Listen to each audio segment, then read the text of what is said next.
para sa mga binusalan, para sa mga pinatahimik. Hindi kami matatakot, hindi kami mananahimik. Katotohanan ang aming sandata.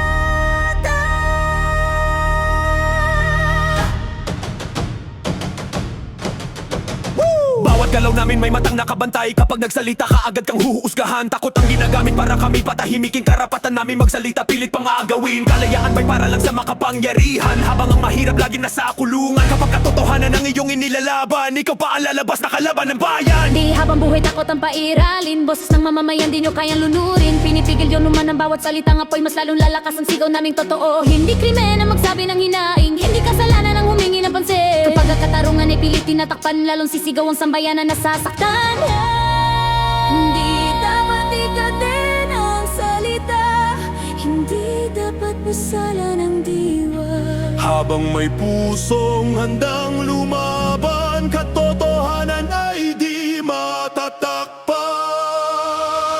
Sigaw ang katotohanan, huwag manahimik. Karapatan nating magsalita, umibig. Kahit may mananakot sa ating paligid, kalayaan natin hindi dapat ipinagkakait.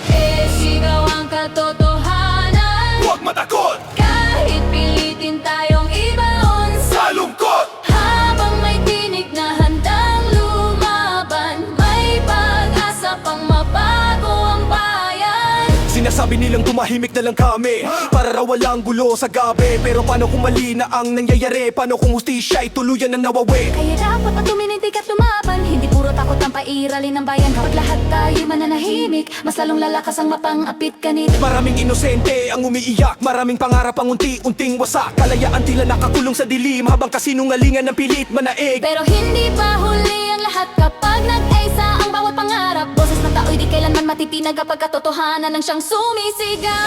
Sigaw ang katotohanan, huwag manahimik Hindi kasalanan ang tumindig, at tumimik. boses ng bayan ay di mapipigil. Kapag sama-samang naghahangad ng dangal, Sigaw ang katotohanan, hanggang marinig Ng bawat pusong matagal ng napipi. Kalayaan at karapatan ay para sa lahat, hindi dapat inaagaw ng sinumang gahaman. huwag matakot. Itaas ang tinig mo.